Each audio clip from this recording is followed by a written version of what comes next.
What's up, guys? My name is Muhammad Samian and I am a certified QuickBooks Pro advisor. We are back with another video, and this time we are covering bills.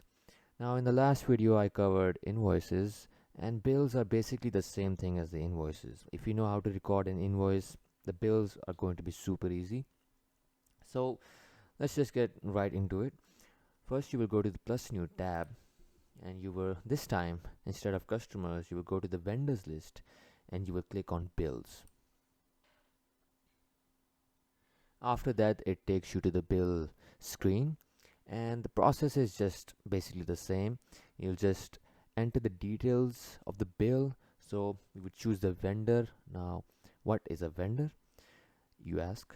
So a vendor is someone who we purchase goods or service from.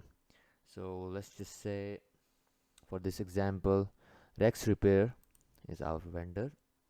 You will just fill on the mailing address, terms. Now you can check the terms, like when is the bill due. So you can check that from your vendor or from your bill that you received from the vendor.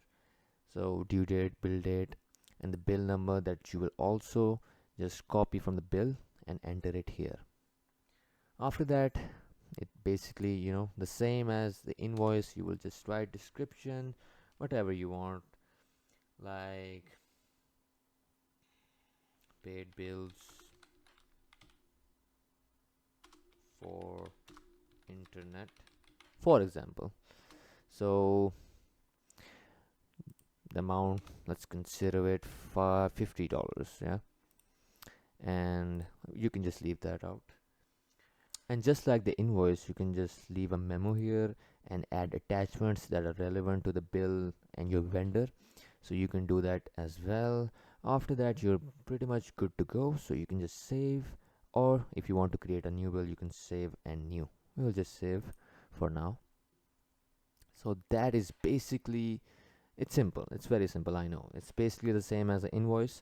So you can just get the hang of it. If you make 1-2 bills yourself, I would recommend that. And yeah, it's super easy. After this, I'm going to cover journal entries. Someone commented that I should make a video on journal entries. It's a complex topic, but we will cover it in a future video. And yeah, just subscribe, like and subscribe, and just stay tuned for the future videos. Peace.